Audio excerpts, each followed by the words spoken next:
Hey, what's up everybody? This is 8-Bit Flashback. Today I'll be taking a look at the RG351P. This handheld can play a crazy amount of games. It features a wide range of emulators that allow you to play a lot of your favorite retro consoles and arcade games. The RG351P is available in 3 different colors: white, black, and purple, which is the model I have. These are available for purchase from multiple different retailers, but I did get mine from TomTop.com, and this one did come with 2,500 built-in games on a 64GB micro SD card. And you do have the option to add more games as well to that micro SD card. Here are some of the specs for this handheld. It has a 3.5-inch IPS screen with 320 by 480 resolution. The CPU is a quad-core RK3326 running at 1.5 GHz. The GPU is a Mali G31 NP2. For memory, it has 64 GB on a micro SD card, along with 1 GB of RAM. The battery is lithium-based with 3,500 mAh capacity, and this gives you around 4 to 6 hours of playing time. And for an operating system, it's using an open-source Linux system, along with Emulation Station and Retroarch front ends. It also features stereo sound, and I would say the sound quality is pretty good. The build quality overall seems to be pretty solid, and the controls feel good as well. Now let's play some games, and I'll start off with some Nintendo 64 using the parallel emulator along with Retroarch. So the big upgrade with the RG351P versus the previous RG350 is the faster CPU, running at 1.5 GHz instead of 1 GHz. With this faster CPU, we can now play more powerful systems such as the Nintendo 64. And with some of the games, they can even be played at full speed, which I find pretty impressive with this handheld. Now with that being said, only a small percentage of N64 games are playable on this handheld. The majority of the games will have emulation issues, but I will show a few examples of N64 games running good and some not so good.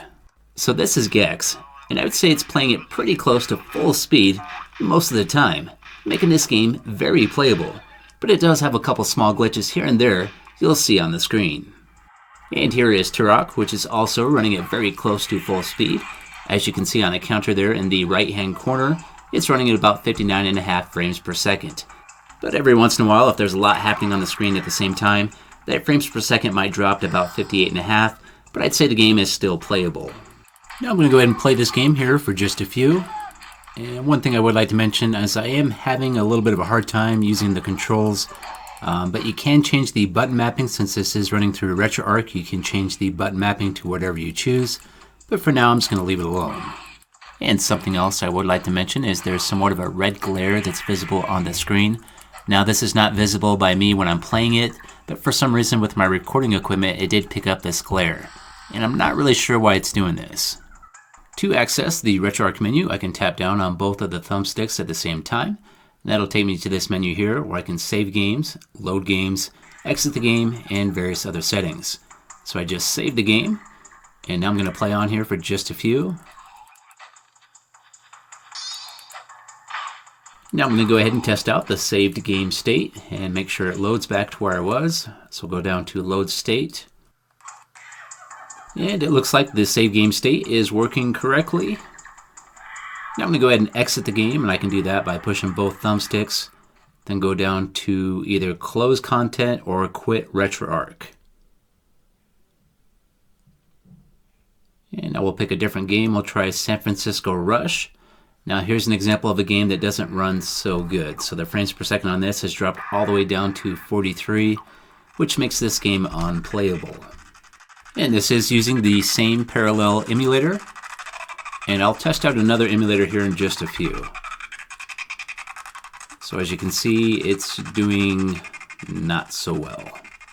Now let's test out a different emulator. This is the Mupen 64 Plus Next emulator, and I can change the emulators through the Retroarch settings.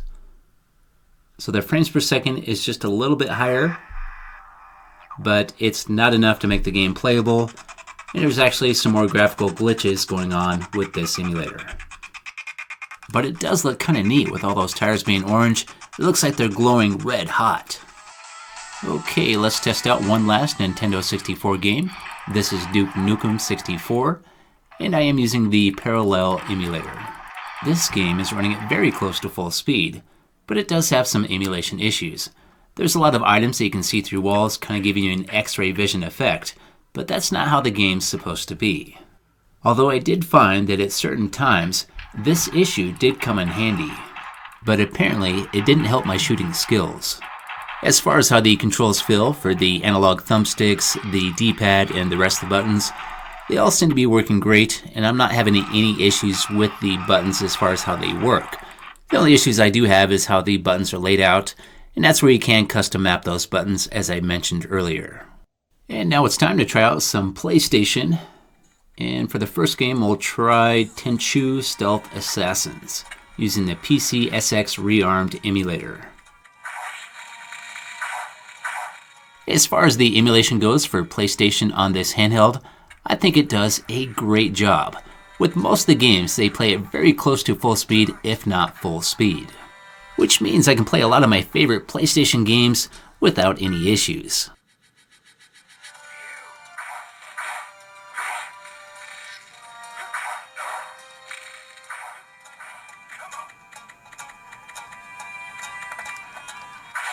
And here is Spider-Man using the same emulator for PlayStation. And as you can see here, the game is having no issues running at full speed. I remember when this game came out. It was a real game changer for the Spider-Man games. It was a great game back then, and it still is today.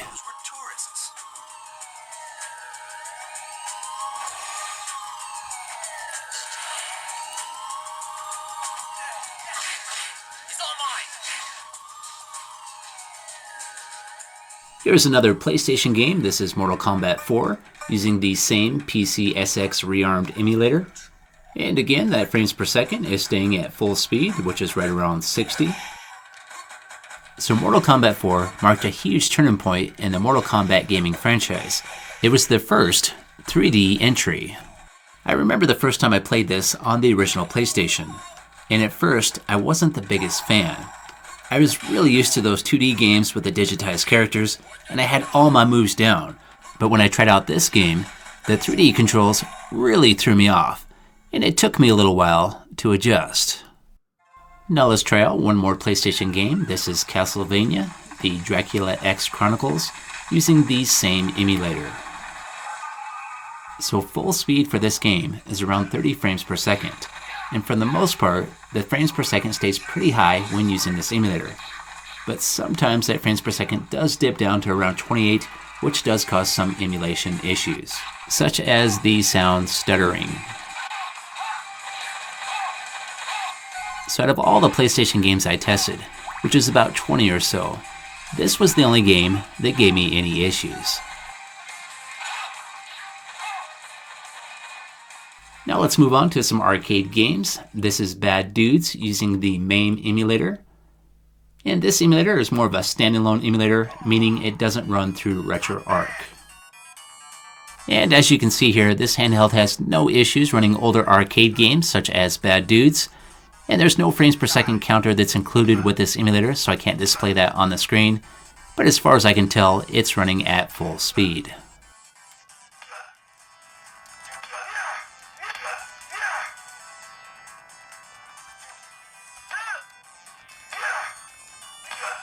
To access the emulator menu, again, just push down on the thumbsticks and that'll bring up a menu where you can continue, load, save, reset, and exit the game.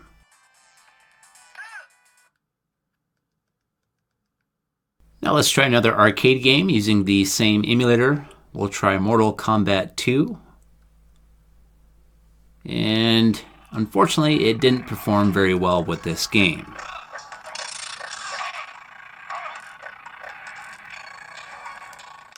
Okay, let's try out one more game using the same MAME emulator. This is Street Fighter 2.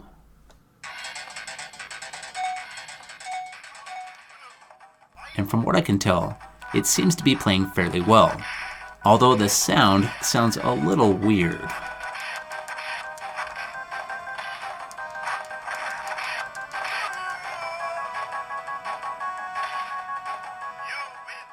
Now let's try out another arcade game using the Final Burn Neo emulator, and we'll try Dynamite Duke.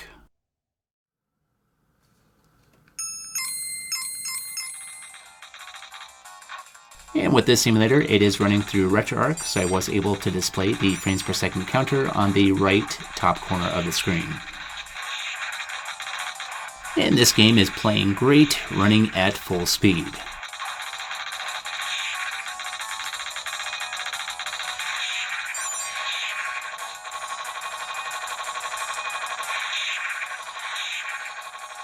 And here is another arcade game using the same Final Burn Neo emulator. This is Twin Eagle 2. And for this game, I forgot to display the frames per second counter, but the game is playing great and running at full speed.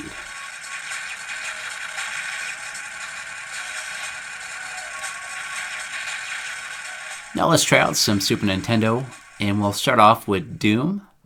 And this is a more demanding game because it does use that Super FX technology. And as you can see here, the frames per second is not doing so great, which makes the game not very fun to play. Now this really isn't an issue for the majority of the Super Nintendo games. Most of the Super Nintendo games, when playing on this handheld, are going to play great.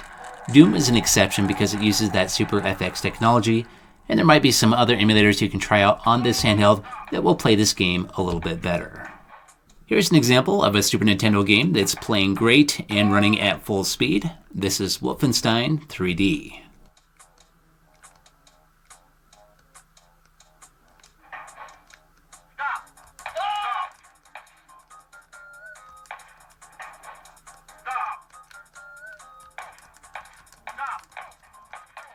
Now let's play some Sega. This is Ninja Gaiden using the Genesis Plus GX emulator. And this game is playing really smooth, running at full speed.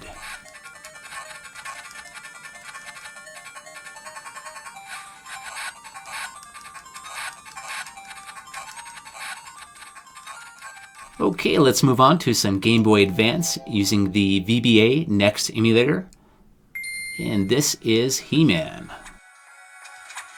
He-Man was my most favorite cartoon growing up, but this game is definitely not my favorite.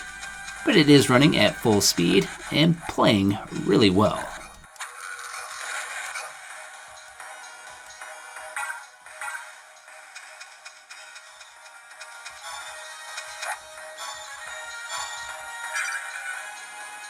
And here is Crash Bandicoot using the same VBA emulator. And with this game, depending on how many items are on the screen at the same time, that frames per second might drop down just a little bit, but for the most part it runs at full speed and plays really good.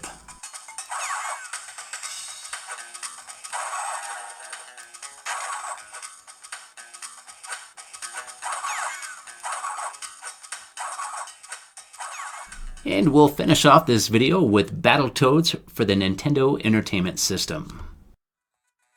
So here's my opinion on this handheld.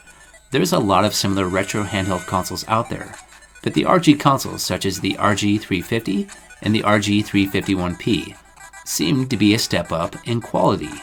I've personally played both of these handhelds on long trips, and I really enjoyed playing my retro games on these handhelds.